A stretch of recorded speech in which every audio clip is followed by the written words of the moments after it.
नमः संस्कृताय। मैं प्रीति शर्मा और हमारा YouTube चैनल संस्कृत ज्वाला। अब हम सांख्य कारिका का क्रमवाइज अध्ययन करते हुए 31वीं कारिका से आगे का अध्ययन करेंगे। और सभी हमारे चैनल को सब्सक्राइब कर लें, सब्सक्राइब करें और लाइक करें। और जो समझ में नहीं आती है कारिका, उसके लिए कमेंट बॉक्स में लिखकर सेंड करें। अब समय को खर्च ना करते हुए 31वीं कारिका से आगे का अध्ययन करते हैं। 31वीं कारिका में जो हमारे चतुर्विध करण बताए गए हैं सांख्य कारिका में, इंद्रिय, मन, अहंकार एवं बुद्धि, तो वो किस कारण से एवं किससे प्रेरित हों, अपने अपने कार्यों में व्यापृत रहते हैं, व्यस्त रहते हैं, या बतलाते हुए ग्रंथकार कह रहे हैं 31 नंबर की कारिका को। और 32 नंबर की जो कारिका है, इसमें करण 13 प्रकार के हैं। करण त्रयोदश विधम तदा हरण धारण प्रकाशकरम कार्यम च तस्य दशदा आहार्यम धार्यम प्रकाश्यम च। शुरू में ऐसा ही मोटा मोटा जानते हैं, उसके बाद फिर अर्थ सहित अनुवाद करेंगे, व्याख्या करेंगे उसकी। करण 13 प्रकार के हैं। करणम त्रयोदश विधम, 13 करण के कारण हैं। एकादश इंद्रिय, बुद्धि और अहंकार। करण के कार्य हैं आहरण, धारण तथा प्रकाश। 3 कार्य बताए हैं, आहरण, धारण तथा प्रकाश। वाग इत्यादि इंद्रियां अपने अपने विषय का आहरण या ग्रहण करती हैं। बुद्धि, अहंकार और मन अपने प्राण इत्यादि व्यापार के द्वारा देह को धारण करती हैं। ज्ञानेंद्रियां शब्द, स्पर्श इत्यादि को प्रकाशित करती हैं। जो 13 करण हैं उसमें 5 कर्मेंद्रियां हैं, वाक, पाणि, पाद, पायु, उपस्थ। 3 अंतःकरण हैं, मन, बुद्धि और अहंकार। 5 ज्ञानेंद्रियां हैं, श्रोत, त्वक, चक्षु, रसना, घ्राण। त्रयोदश करण के 2 भागों में विभाजित किया जा सकता है। एक तो अभ्यंतर करण, दूसरा बाह्य करण। अभ्यंतर करण या अंतःकरण बुद्धि, अहंकार, मन है, और बाह्य करण 5 ज्ञानेंद्रियां और 5 कर्मेंद्रियां होती हैं। करणम अंतःकरणम 3 प्रकार का है। अंतःकरणम त्रिविधम, बुद्धि, अहंकार, मन। अंतःकरण को प्रस्तुत करने वाला बाह्यकरण 10 हैं, 5 ज्ञानेंद्रियां और 5 कर्मेंद्रियां। वर्तमान विषयक होते हैं, तो बाह्यकरण वर्तमान विषयक होते हैं। अंतःकरण को अभ्यंतरकरण भी कहते हैं। ज्ञानेंद्रियां बाहर स्थित अपने अपने विषयों के संपर्क में आकर उन्हें प्रकाशित करके उनकी सूचना अंतःकरण को प्रदान करती हैं। और बाह्यकरण केवल वर्तमान काल के विषयों में प्रभावी होते हैं। जो वर्तमान काल है केवल उसमें ही प्रभावी होते हैं, इसलिए इन्हें सांप्रत कालम भी कहा जाता है। और ये प्रश्न आयोग पूछता है कि वर्तमान काल के विषय में कौन प्रभावी होता है, तो बाह्यकरण प्रभावी होता है, और इसका दूसरा नाम है सांप्रत कालम। अभ्यंतर अर्थात अंतःकरण भूत, भविष्य और वर्तमान, ये तीनों कालों में प्रभावी होते हैं। तीनों कालों के बारे में सोचते हैं। स्वालक्षण्यम वृत्ति त्रयस्य में त्रयस्य पद से अभिप्राय तो मन, बुद्धि और अहंकार से है। और अंतःकरण में 2 प्रकार की शक्तियों को माना जाता है, एक ज्ञान शक्ति और दूसरी क्रिया शक्ति। बुद्धि, मन, अहंकार ज्ञान शक्ति का तथा प्राण आदि क्रिया शक्ति का प्रतिनिधित्व करते हैं। मन, बुद्धि, अहंकार और इंद्रिय भेद से करण के 4 भेद माने गए हैं। करण के कितने भेद माने गए हैं? 4। मन, बुद्धि, अहंकार और इंद्रिय। और इंद्रियों में 10 इंद्रियां आती हैं, तो इसलिए 13 प्रकार के अंतःकरण बता दिए, 13 प्रकार का होता है। ऊपर अंतःकरण 3 प्रकार के बताए और अभ्यंतर प्रश्न 10 के, तो इसलिए 13 अंतःकरण हुए। करण के 13 भेद हो गए। अब उस करण में भी 4 प्रकार के भेद माने गए हैं, बुद्धि, मन, अहंकार और इंद्रिय। प्रत्यक्ष दिखाई देने वाले पदार्थ के संबंध में 4 प्रकार के करणों की वृत्ति कभी एक साथ और कभी क्रमशः कहीं कहीं कही गई है। परोक्ष पदार्थों के ज्ञान के संबंध में केवल मन, बुद्धि, अहंकार ये 3 अंतःकरण का व्यापार प्रत्यक्ष पूर्वक, एक साथ और क्रम पूर्वक होता है। जो परोक्ष पदार्थों के ज्ञान के संबंध में केवल मन, बुद्धि, अहंकार ये 3 अंतःकरण का व्यापार प्रत्यक्ष पूर्वक, एक साथ और क्रम पूर्वक होता है। 3 अंतःकरण के कार्य और उनकी वृत्तियां देख लीजिए। जो बुद्धि है उसका कार्य निश्चय करना है और वृत्तियां उसकी है निश्चय आत्मिका। अहंकार का कार्य अभिमान करना होता है और उसकी वृत्ति है अभिमानात्मिका। मन का कार्य संकल्प करना होता है और उसकी वृत्ति संकल्पात्मिका होती है। 10 बाह्य करणों में 5 ज्ञानेंद्रियां स्थूल और सूक्ष्म 2 विषयों में प्रवृत्त होती हैं। कर्मेंद्रियों में वाक इंद्रिया शब्द के विषय में प्रवृत्त होती है। शेष चारों ही शब्द, स्पर्श इत्यादि 5 विषयों में प्रवृत्त होती हैं। देखिए 33 नंबर की कारिका में तो हमें ये बताया था कि जो हमारी ये अंतःकरण हैं, तो ये अंतःकरण के जो बाह्यकरण है उसे वर्तमान विषयों के प्रभावी होते हैं, तो उन्हें दूसरा परिणाम सांप्रत काल भी कहा जाता है। फिर जो बुद्धि इंद्रिय हैं चौथी कारिका में, वो 5 विशेष से जो स्थूल और सूक्ष्म हैं उनके विषयों में जो प्रवृत्त होती हैं उसके बारे में बताया है। और जो हमारी 35 नंबर की अशांताकरण बुद्धि सर्व विषय अवगाहयते यस्मात् तस्मात् त्रिविधम करणम द्वारी द्वाराणी शेषाणी। अब इसके बारे में बता रहे हैं कि 3 अंतःकरण प्रधान है, क्योंकि मन एवं अहंकार के साथ बुद्धि सभी विषयों में व्याप्त होती है। बाह्य इंद्रियां द्वार या साधन मात्र हैं। मन तथा अहंकार से युक्त बुद्धि साधनवती या प्रधान है। ये 35 नंबर की कारिका में आया है। अब देखिए 36 नंबर की कारिका को भी बताएंगे। फिर ये अभी तो 35वीं कारिका ही चल रही है। करण पुरुष के संपूर्ण प्रयोजन को प्रकाशित करके बुद्धि को समर्पित कर देते हैं। करण पुरुष के संपूर्ण प्रयोजन को प्रकाशित करके बुद्धि को समर्पित कर देते हैं। सभी ज्ञानेंद्रियों, मन और अहंकार का लक्ष्य बुद्धि होता है। समस्त विषयों के संबंध में होने वाले पुरुष के भोग को ही बुद्धि संपादित करती है। ये 36 नंबर की कारिका में है। अब 37 नंबर की कारिका में भी देखिए, सर्व प्रत्यय उपभोगम यस्मात् पुरुषस्य साधयति बुद्धि सा एव च विषिनष्टिः पुनः प्रधान पुरुषांतरम सूक्ष्मम्। प्रकृति और पुरुष के सूक्ष्म भेद को प्रकट करती है बुद्धि। प्रधान पुरुषांतरम सूक्ष्म। ये प्रश्न बनता है कि प्रकृति और पुरुष के सूक्ष्म भेद को कौन प्रकट करता है, तो बुद्धि प्रकट करती है। सांख्य के अनुसार दुख की हमेशा के लिए निवृत्ति ही मोक्ष अथवा कैवल्य है।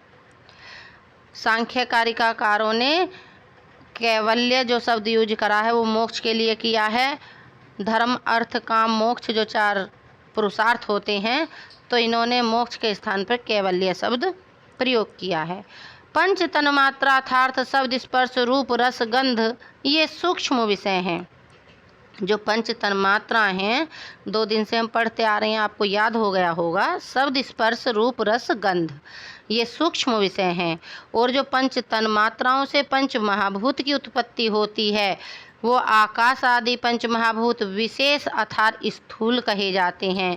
ये सुखात्मक होते हैं, दुखात्मक होते हैं और मोहात्मक होते हैं। शांत, घोर और मूढ़ होते हैं पंच महाभूत। सूक्ष्म अर्थात इंद्रियों द्वारा जिनका प्रत्यक्ष नहीं किया जाता वे अविशेष हैं। नित्य होता है सूक्ष्म शरीर और अनित्य होता है जो माता पिता से उत्पन्न होता है, वो स्थूल शरीर होता है और वो अनित्य होता है, नष्ट हो जाता है। सूक्ष्म शरीर की उत्पत्ति सर्वत्र होती है। क्योंकि वो नित्य होता है। प्रलय काल में सूक्ष्म शरीर भी अपने कारण में समाहित हो जाता है। सूक्ष्म शरीर को ही लिंग शरीर कहते हैं। और ये 40 नंबर की कारिका में देखिए, पूर्वोत्पन्नम असक्तम नियतम महत आदि सूक्ष्म पर्यंतम संसरति निरुपभोगम भावैरधिवासितम लिंगम। अब इस आगे की कारिकाओं में भी चलेंगे। सूक्ष्म सांख्य का जो सूक्ष्म शरीर है वो 18 तत्वों से निर्मित होता है, जो कारिका 40 में हम यहाँ पीछे बताए आए हैं। अब इससे आगे देखते हैं 5 ज्ञानेंद्रियाँ जो 18 तत्व हैं वो कैसे होते हैं। तो 5 तो उसमें ज्ञानेंद्रियाँ होती हैं, 5 ही उसमें कर्मेंद्रियाँ होती हैं, 5 तन्मात्राएँ होती हैं और महत अहंकार मन 3 ये होते हैं। तो इस प्रकार सूक्ष्म शरीर के 18 अवयव हुए हैं। अब पूछते हैं कि सांख्य दर्शन के अनुसार सूक्ष्म शरीर कितने तत्वों का है या सूक्ष्म शरीर कितने अवयवों से बनता है। तो 18 से। और जो पूछता है वेदांतियों ने कितने में माना है, तो उन्होंने 17 तत्वों से माना है। अब सूक्ष्म शरीर होता है तो सृष्टि के आरंभ में उत्पन्न होता है, सभी जगह गति करने में समक्ष, प्रलय काल तक स्थायी रूप से रहने वाला, भोग रहित, भावों से युक्त, महत से लेकर सूक्ष्म तन्मात्रा पर्यंत 18 तत्वों से निर्मित सूक्ष्म शरीर ही समसरण या गमनागमन करता है। सूक्ष्म शरीर का जो आधार है वह 6 कोषों से निर्मित स्थूल शरीर होता है। 18 तत्वों से निर्मित सूक्ष्म शरीर केवल तन्मात्रा रूप में स्थित रहता है। सूक्ष्म शरीर निरुपभोग अर्थात भोग रहित होता है। पुरुष की सत्ता का द्योतक होने के कारण सूक्ष्म शरीर को लिंग शरीर भी कहते हैं। और लिंग का लक्षण लिख लीजिए या सुन लीजिए। लिंग यते अनेनिति लिंगम, या इस प्रकार है लीनम गम्यति इति लिंगम। 2 तरह से हमारे सांख्य दर्शन में इसका लक्षण बताया है। अब जो सूक्ष्म शरीर के द्वारा स्थूल शरीर के माध्यम से जो भी कार्य संपन्न किए जाते हैं उन सब का मुख्य प्रयोजन पुरुष के भोग एवं अपवर्ग को संपादित करना है। 42 नंबर की कारिका और 43 नंबर की कारिका दोनों देखिए। प्रकृति अथवा स्वभाव से ही सिद्ध सांसिद्धिक तथा वैकृतिक धर्म अधर्म इत्यादि भावकरण अर्थात निमित्त रूप बुद्धि के आश्रित रहते हैं। ये कारिका नंबर 43 में बताया है। आगे कलल अर्थात जरायु से परिवेष्टित रजो मिश्रित वीर्य इत्यादि भाव कार्य अर्थात नैमित्तिक शरीर के आश्रित रहते हैं। रजस और वीर्य के मिश्रण को कलल कहा जाता है। अब 44 नंबर की कारिका देख लीजिए। धर्म से ऊर्ध्व लोक की गति होती है, धर्मेण गमनम ऊर्ध्वमम। अगर कोई धर्म पे अपने धर्म पर निष्ठित रहता है, चाहे उसका कोई भी धर्म है, तो उससे उसकी ऊर्ध्व ऊपर के लोक की गति होती है। और जो अधम लोक की जो अधर्म पे रहते हैं, कोई कुछ करता अपने धर्म से हीन हो जाते हैं, विचलित हो जाते हैं, उनके लिए सांख्य कारिकार कहते हैं कि अधर्मः स अधोलोकः में गति होती है, अधर्म से अधोलोकों में गति होती है। गमनम अधस्तात भवति धर्मेण आधर्मेण। ये कारिका नंबर 44 में। सांख्य में ज्ञान से मोक्ष होता है, जो ज्ञान प्राप्त करते हैं उससे मोक्ष प्राप्त होता है। ज्ञानेन चापवर्गः, ज्ञान से अपवर्ग की प्राप्ति होती है और अपवर्ग भी मोक्ष के लिए प्रयोग हुआ है। अज्ञान से बंधन की प्राप्ति होती है। विपर्याय आदिश्यते बंधनः। धर्म से अभिप्राय यम नियम आदि अष्टांग योग अबुध्य एवं निःश्रेयस के साधक यज्ञ दान आदि अनुष्ठान सभी श्रेष्ठ कर्मों से है। लोक हैं हमारे ऊर्ध्व लोक हैं, साथ ही हमारे अधोलोक हैं। अध मतलब नीचे के लोक हैं साथ। तो अब जो ऊर्ध्व लोक हैं, तो ये जो ऊर्ध्व लोक हैं इनके नाम में कहीं हमने DSSB में तो एक प्रश्न ऐसा भी देखा था कि 5वें नंबर का उधरलोक कौन सा था, इस तरह भी क्वेश्चन आया है। तो ये सातों क्रम वाइज याद कर लीजिए, 7 ऊपर के 7 नीचे के। भुहु भुवः स्वः महा जनः तपः सत्यलोक। भू भुवा स्वः महा जनः तपः सत्यलोक। और अधोलोक की संख्या भी 7 है। अतल वितल सुतल रसातल तलातल महातल पाताल। अतल वितल सुतल रसातल तलातल महातल पाताल। विवेक ख्याति संबंध है। विवेक ख्याति जो संभव है वो सांख्य शास्त्र के द्वारा ही संभव है।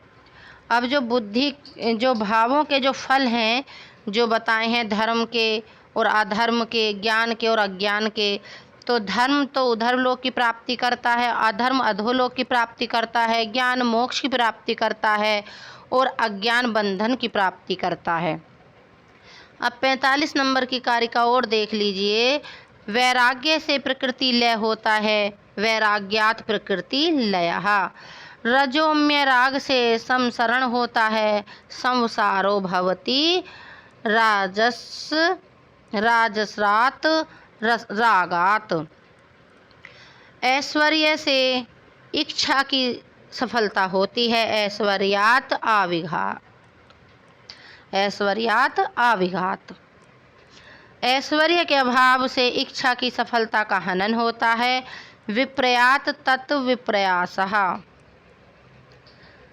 अब देखिए, जो बुद्धि में स्थित भावों के जो कार्य हैं, वैराग्य, राग, ऐश्वर्य और अनैश्वर्य। 45 नंबर की कारिका में प्रकृति लय का आवागमन वैराग्य से होता है और राग से संसार का पूरा होना होता है, ऐश्वर्य से इच्छाओं का होना होता है और अनैश्वर्य से इच्छाओं का पूरा न होना होता है। ये जो बुद्धि में स्थित भावों के कार्य हैं ये हैं।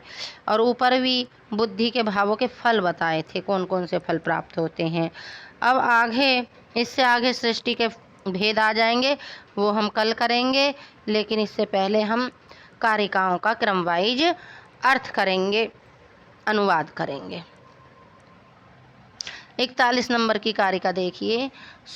स्वाम स्वाम प्रतिपद्यन्ते परस्पराकूत हेतुकां वृत्तिं पुरुषार्थ इव हेतुर्ना केंचित कार्यते करणम।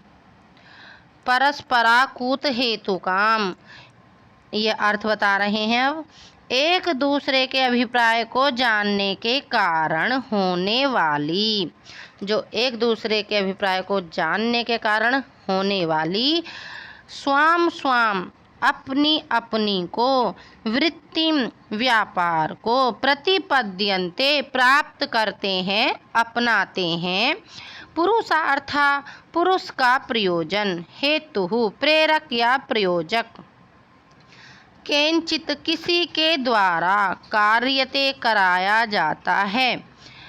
करणानि, जो करण ऊपर हमने पढ़े थे, चतुर्विध करण, इंद्रिय, मन, अहंकार और बुद्धि, तो उन्हीं के किस किस प्रकार प्रेरित होते हैं, अपने अपने कार्यों में व्यापार रहते हैं, व्यापृत रहते हैं। तो उसी को ये बता रहे हैं कि चारों प्रकार के करण, इंद्रिय, मन, अहंकार एवं बुद्धि, परस्पराकूत हेतुकाम स्वाम स्वाम वृत्ति प्रतिपद्यन्ते, एक दूसरे के अभिप्राय को जानने के कारण होने वाले अपने अपने वृत्तिम व्यापार को, प्रतिपद्यन्ते अपनाते हैं, अर्थात अपने अपने व्यापार को करने में कहना चाह रहे हैं कि पुरुषार्था इव हेतु केनचित करणम न कार्यते। पुरुषार्थ इव हेतु अर्थात अपने अपने व्यापार को करने में पुरुषार्थ अर्थात मोक्ष के प्रयोजन की सिद्धि ही प्रेरक या प्रयोजक है। पुरुषार्थ को छोड़कर केनचित करणम न कार्यते, अन्य किसी के द्वारा करणों के कार्य नहीं कराया जाता है। एक बार और सुन लीजिए अर्थ। चारों प्रकार के जो करण हमने पढ़े हैं, इंद्रिय, मन, अहंकार और बुद्धि, ये एक दूसरे के अभिप्राय को जानने के कारण होने वाले अपने अपने व्यापार को अपनाते हैं। इससे अर्थात अपने अपने व्यापार को करने में पुरुषार्थ अर्थात पुरुष का प्रयोजन की सिद्धि ही प्रेरक या प्रयोजक है। पुरुषार्थ को छोड़कर अन्य किसी के द्वारा करणों से कार्य नहीं कराया जाता है। अब तो आ गया होगा समझ में, इतने आसानी से बताते जा रहे हैं सरल भाषा में, अपनी भाषा में। अब ये नहीं पता हमारी भाषा आप समझ पाते हो या नहीं। करणों एवं उनके विषयों का विभाग करते हुए ग्रंथकार अगली 32 नंबर की कारिका बताते हैं। करणम त्रयोदश विधम, कितनी छोटी सी है देखो।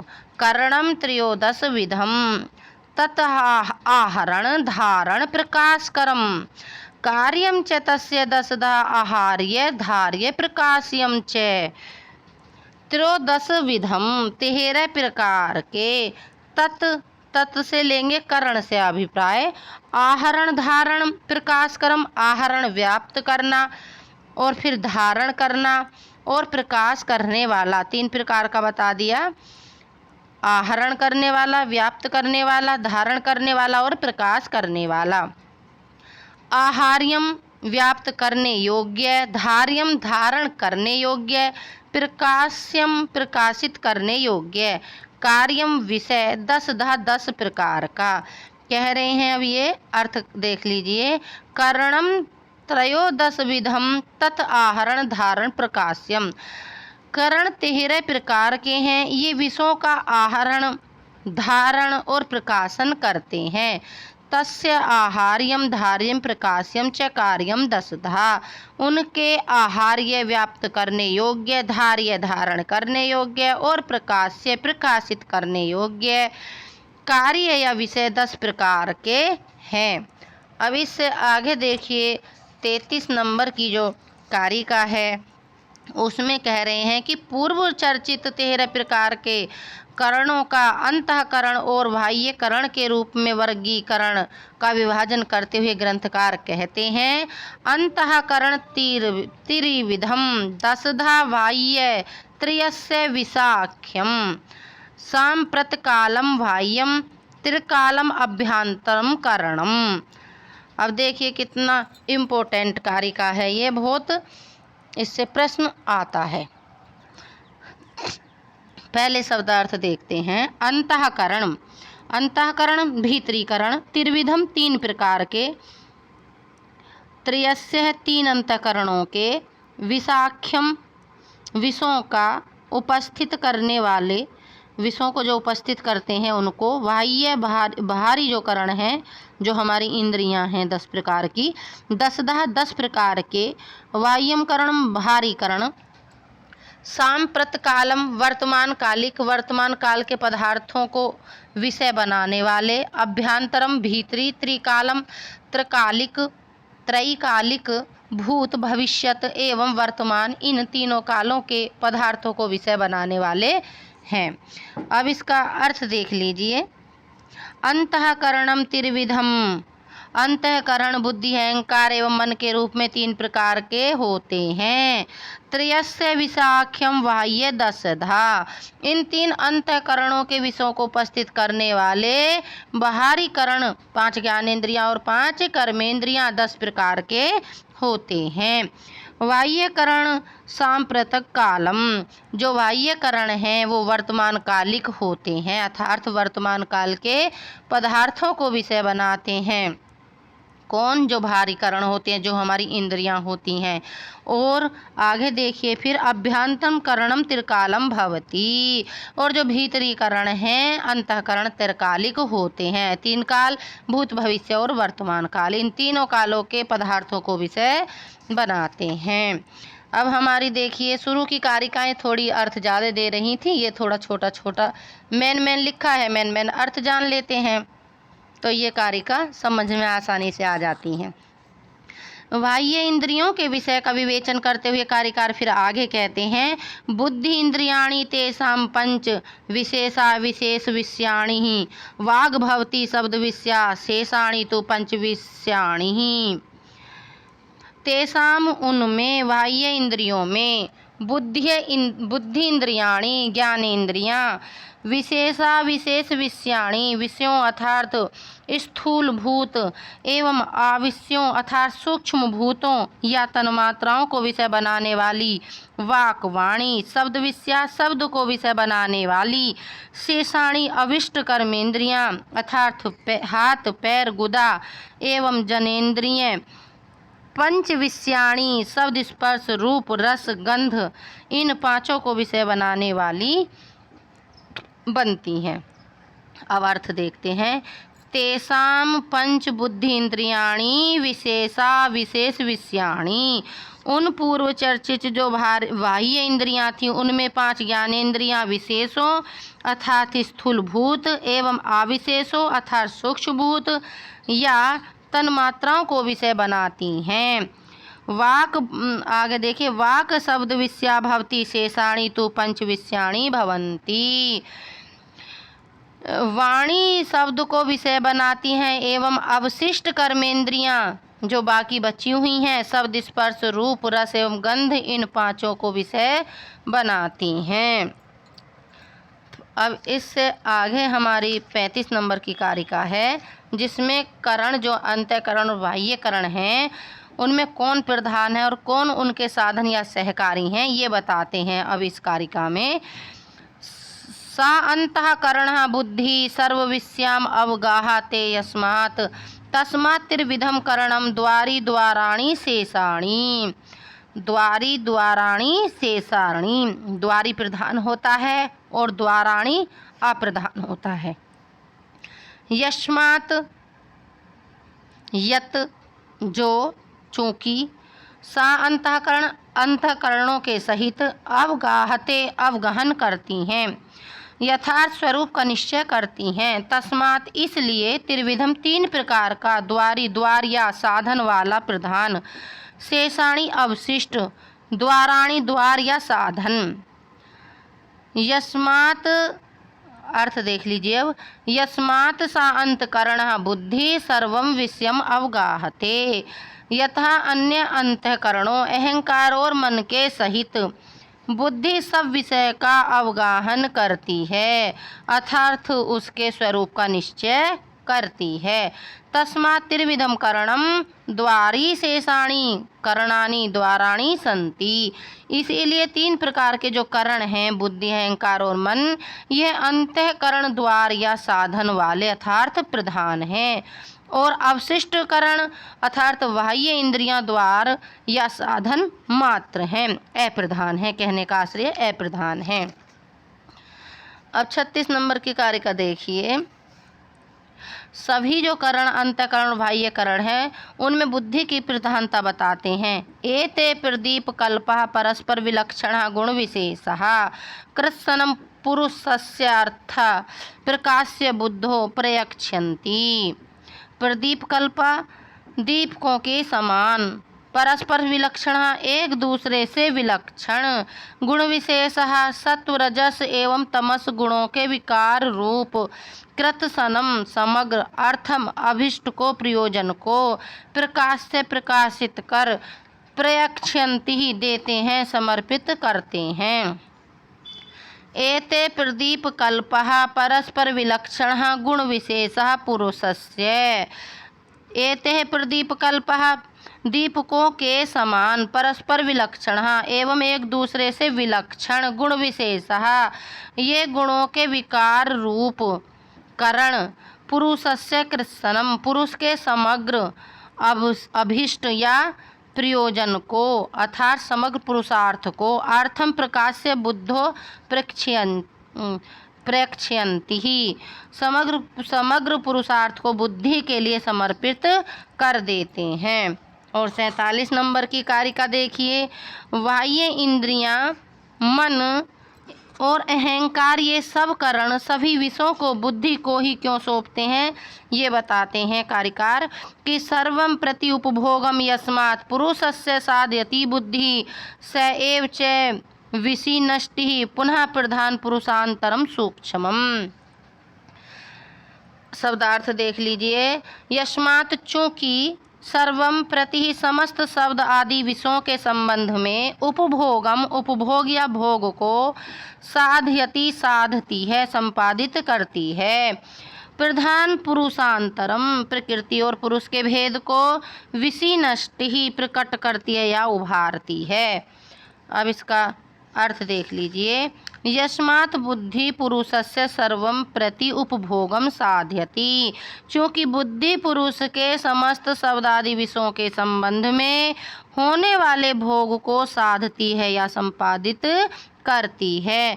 पुनः चैसा और फिर वही एवं सूक्ष्म प्रधान पुरुषांतरम विशिनष्टि ही, वही जो प्रकृति है और पुरुष के सूक्ष्म भेद को प्रकट करती है या उभारती है। अर्थात कहने का आशय है कि बुद्धि ही समस्त करणों में प्रधान है और फलतः उसे ही सब करण विषयों को सौंपते हैं। कारिका नंबर 38 देखिए कि विशेषा विशेष विषयाणी के रूप में विशेष और अविशेष की चर्चा की गई। अब उन्हीं विशेष और अविशेष का परिचय देते हैं। विशेष कौन होते हैं? जो स्थूल हैं, और जो अविशेष हैं वो सूक्ष्म हैं। अब देखिए, तन्मात्राणि अविशेष तेभ्यो भूतानि पंच पंचभ्यः एते स्मृतः विशेषः शांता घोरा च मूढ़ा च। इम्पोर्टेंट कारिका है, समझते रहिएगा। तन्मात्राणि शब्द तन्मात्रा और 5 तन्मात्राएं या सूक्ष्म भूत, अविशेष अविशेष अर्थात शांतत्व आदि विशेषताओं से रहित, तेभ्या उन तन्मात्राओं से, विशेषः शांतत्व आदि विशेषताओं से युक्त, स्मृतः कहे गए हैं या कहे जाते हैं, शांतः शांत सुखात्मक, घोरा घोर या भयंकर दुखात्मक, मूढ़ा स्तब्ध मोहात्मक। अब इसका अर्थ देख लीजिए, अनुवाद कि तन्मात्राणि अविशेषः तेभ्यः पंचभ्यः पंचभूतानि, तन्मात्राएं या सूक्ष्म भूत अविशेष हैं। जो तन्मात्राएं हैं वो सूक्ष्म भूत अविशेष हैं, अर्थात शांतत्व आदि विशेषताओं से रहित हैं। इन 5 तन्मात्राओं को कौन कौन सी थी? शब्द स्पर्श रूप रस गंध से 5 स्थूल भूत। स्थूल भूत कौन से हैं? वो विशेष हैं, और वो कौन है? आकाश वायु अग्नि जल पृथ्वी उत्पन्न होते हैं। 5 तन्मात्राओं से 5 स्थूल भूत उत्पन्न होते हैं। ठीक, ये पहली लाइन हो गई। अब आगे देखिए, एते विशेष स्मृतः शांता घोरा मूढ़ा च। एते विशेषः स्मृतः शांता घोरा मूढ़ा च। ये जो स्थूल भूत विशेष कहे जाते हैं क्योंकि ये शांत घोर एवं मूढ़ स्वभाव वाले होते हैं, अर्थात शांतत्व आदि विशेषताओं से युक्त होते हैं। अब देखिए फिर आगे 39 नंबर की जो कारिका है उसमें विशेषों के अवान्तर भेदों को बताते हुए कारिकार कहते हैं, सूक्ष्म माता पितृजा, जो माता पिता से उत्पन्न होता है वो कैसा शरीर है? सूक्ष्म शरीर। सूक्ष्म माता पितृजा सह प्रभूतै त्रिधा विशेषः स्युः सूक्ष्मास्तेषां नियता माता पितृजा निर्वर्तन्ते। शब्दार्थ देखिए, सूक्ष्म सूक्ष्म शरीर, माता पितृजा माता और पिता से उत्पन्न होने वाला, सह प्रभूतै सह 5 महाभूतों के साथ, भूतै प्रभूतै सह 5 महाभूतों के साथ, त्रिधा 3 प्रकार के, विशेषः स्युः विशेषा विशेष भूत स्यु होते हैं। अब आगे देखिए, नियतः नियत प्रलय पर्यंत रहने वाले, निर्वर्तन्ते निवृत्त हो जाते हैं, मृत्यु के साथ अलग हो जाते हैं या विनष्ट हो जाते हैं। अब इसका अर्थ देख लीजिए कारिका का। सूक्ष्म माता पितृजा प्रभूतै सह त्रिधा विशेषः स्युः। सूक्ष्म शरीर माता और पिता से उत्पन्न, स्थूल शरीर एवं 5 आकाश आदि महाभूत, ये 3 प्रकार के विशेष होते हैं। कौन कौन हो गए 3 विशेष? एक तो सूक्ष्म शरीर हो गया, एक माता पिता से जो उत्पन्न शरीर स्थूल शरीर हो गया, और एक तीसरे प्रकार के ये 5 आकाश जो महाभूत हैं ये। तो ये 3 प्रकार के विशेष होते हैं। अब इससे आगे, तेषां सूक्ष्मा नियतः माता पितृजा निर्वर्तन्ते, उनमें से सूक्ष्म शरीर नियत रहते हैं अर्थात प्रलय पर्यंत पुरुष के साथ रहते हैं। जो सूक्ष्म शरीर है हमारा वो हमारा प्रलय काल तक रहता है, और जो माता पिता से जो उत्पन्न है वो हमारा स्थूल शरीर मृत्यु के साथ निर्वृत्त हो जाता है अर्थात अलग हो जाता है, विनष्ट हो जाता है। अब आगे देखिए 40 नंबर की कारिका में क्या बताएंगे ये कि सूक्ष्म शरीर का परिचय देखिए किसमें, कारिका नंबर 40। पूर्वो उत्पन्नम आसक्तम नियतम महताद आदि सूक्ष्म पर्यंतम। पूर्वोत्पन्नम आसक्तम नियतम महद आदि सूक्ष्म पर्यंतम संसरति निरुपभोगम भावै अधिवासितम लिंगम।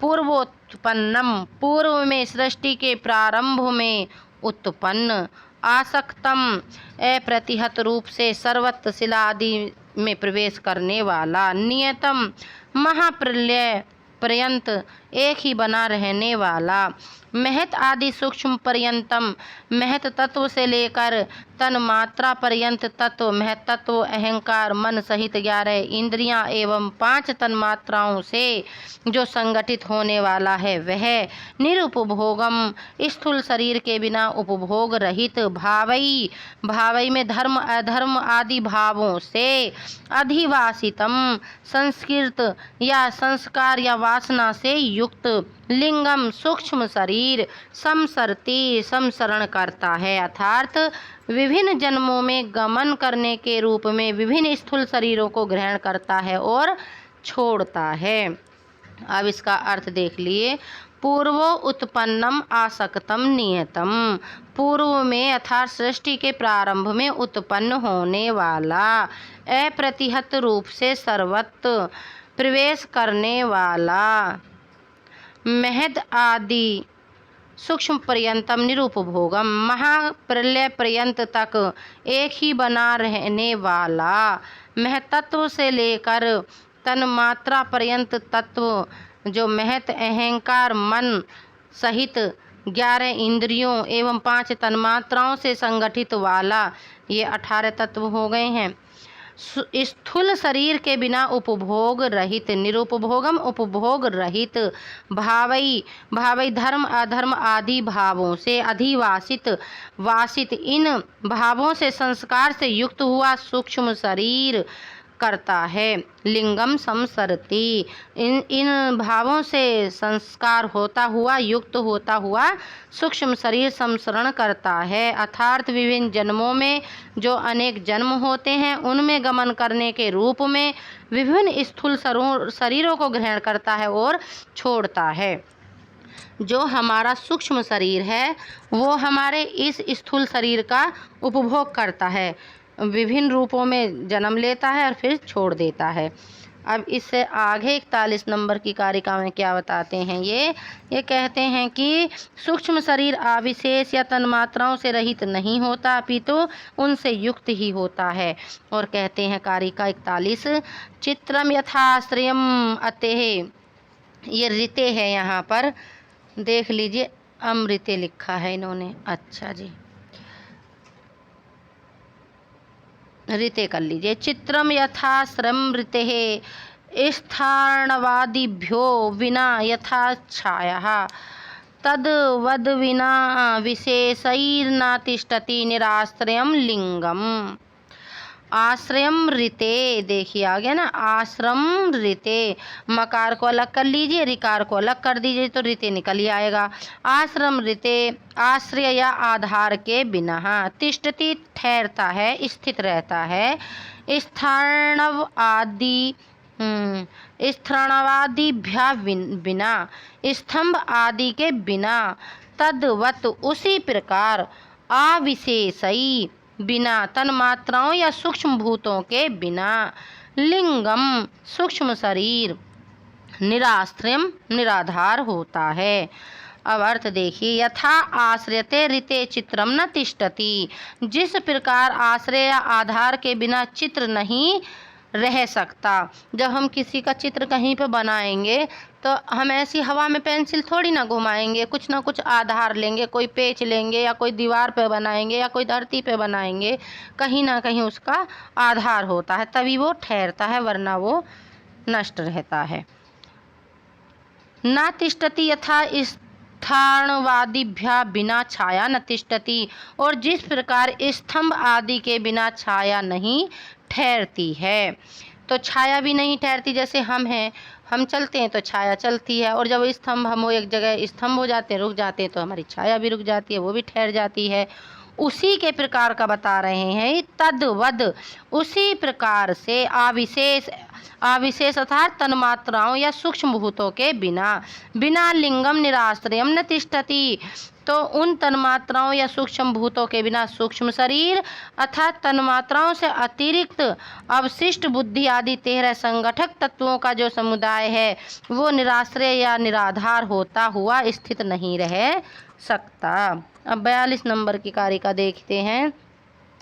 सूक्ष्म शरीर किस हेतु से और किस रूप में संस्करण करता है, समिश्रण करता है या जन्म मरण प्राप्त करता है, यह बताते हैं 42 नंबर की कारिका में। पुरुषार्थ हेतुकमिदं निमित्त नैमित्तिक प्रसंगेन प्रकृते विभूत्य त्वयोगांत नटवद व्यवतिष्ठते लिंगम। पुरुषार्थ हेतुकम पुरुषार्थ के लिए उत्पन्न और कार्यरत, लिंगम सूक्ष्म शरीर, निमित्त नैमित्तिक प्रसंगेन धर्म अधर्म और निमित्त या कारण और स्थूल शरीर का ग्रहण रूपी नैमित्तिक या कार्य के प्रसंग या संबंध की परंपरा से विभूत्य योगात विभू या व्यापक होने के कारण नटवट नट के समान व्यवतिष्ठते व्यवस्थित होता है या व्यवहार करता है। अब इसका अर्थ देख लीजिए। पुरुषार्थ हेतुकमिदं निमित्त नैमित्तिक प्रसंगेन। अब पुरुषार्थ हेतुकम पुरुषार्थ की सिद्धि के लिए, इदम लिंगम जो पुरुषार्थ की सिद्धि के लिए उत्पन्न और कार्यरत है जो सूक्ष्म शरीर है, यह धर्म अधर्म आदि निमित्त या कारण और स्थूल शरीर का ग्रहण रूपी जो निमित्त नैमित्तिक प्रसंग प्रकृति जो रूपी नैमित्तिक या कार्य के प्रसंग या संबंध की परंपरा से प्रकृति के व्यापक होने के कारण विभुत्व योगात नटवट व्यवतिष्ठते, तो व्यापक होने के कारण नट के समान व्यवस्थित होता है या व्यवहार करता है, अर्थात विविध रूपों को धारण करता है। अब देखिए 43 नंबर की कारिका। पूर्व चर्चित निमित्त और नैमित्तिक का परिचय कैसे दे रहे हैं। सांसिधिकाश्च भावः प्राकृतिका वैकृताश्च धर्माद्यः दृष्टः करणाश्रयिणः कार्याश्रयिणश्च कलालाद्यः। सांसिद्धिका स्वभाव सिद्ध जन्म सिद्ध, प्राकृतिका स्वाभाविक वैकृतः नैमित्तिक या उपायों से उत्पन्न, धर्माद्या धर्म अधर्म ज्ञान अज्ञान वैराग्य अवैराग्य ऐश्वर्य अनैश्वर्य, भावः अवस्था परिणाम, करणाश्रयिणः बुद्धि पर आश्रित, दृष्टः देखे जाते हैं अनुभूत होते हैं, कलालाद्या रजस और वीर्य का जो मिश्रण होता है मांस मज्जा आदि वो कार्यशयिणा स्थूल शरीर पर आश्रित है। साम सिद्धि का प्राकृतिका च वैकृता च धर्माद्या भावः। साम सिद्धि का स्वभाव सिद्ध या जन्म सिद्ध, प्राकृतिका प्राकृतिक या स्वाभाविक, और च और वैकृता च वैकृत अर्थात नैमित्तिक उपायों से उत्पन्न धर्म आद्या भावः, धर्म आदि भाव अर्थात अवस्थाएं या परिणाम करण आश्रयणः बुद्धि पर आश्रित देखे जाते हैं या अनुभूत होते हैं। अर्थात दृष्टा कलाद्या भावः उक्त भाव बुद्धि के होने वाली उसकी अवस्था या परिणाम है। और जो दृष्टा कलालाद्यः कार्य आश्रयणः और कलल अर्थात रजस या शोणित और वीर्य का मिश्रण आदि भाव अवस्था या परिणाम स्थूल शरीर पर आश्रित देखे जाते हैं। अर्थात कलल आदि भाव स्थूल शरीर की अवस्थाएं या परिणाम हैं। कारिका नंबर 44 देखिए। धर्म आदि निमित्त में से किस निमित्त से कौन सा नैमित्तिक प्राप्त होता है यह बताते हुए कारिका 44। धर्मेण गगनम ऊर्ध्वम गगनम अधस्ताद् भवति अधर्मेण ज्ञानेन चापवर्गो विप्रयादिश्यते बंधनः। अधस्ताद नीचे को, अतल वितल आदि जो नीचे के 7 लोग बताए थे मैंने। अपवर्ग मोक्ष, विप्रयास्त विपरीत से अज्ञान से इष्यते माना जाता है। अब इसका अर्थ करते हैं। धर्मेण ऊर्ध्व गमनम भवति धर्म से ऊपर स्वर्ग की प्राप्ति होती है, ऊपर के जो लोग हैं उनमें गमन होता है। अधस्ताद् भवति अधर्मेण गमनम अधस्तात् भवति अधर्मेण अधर्म से नीचे को अर्थात अतल वितल आदि जो नीचे के लोग हैं उनका गमन होता है। अब आगे बता रहे हैं फिर ये ज्ञानेन च अपवर्गे भवति ज्ञान से मोक्ष की प्राप्ति होती है। विप्रयात बंधासा इष्यते है और इसके जो विपरीत है अर्थात अज्ञान है उससे बंधन होता है। अब 45 नंबर की कारिका देखिए, उसी प्रसंग में पीछे वाले में ही है। वैराग्यात प्रकृति लयः संसारो भवति राजसात रागात ऐश्वर्यात अविघातो विप्रयात तद विप्रयास।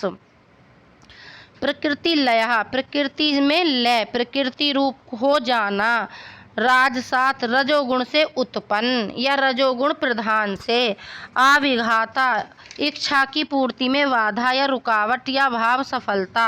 विप्रयात विपरीत से, अनैश्वर्य से। तद विप्रयास उससे, अविघात से विपरीत, विघात बाधा या रुकावट विफलता।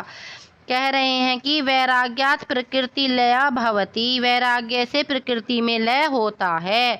राजसात रागात संसारः भवति राजस राग या वैराग्य से संसार जन्म मरण होता है।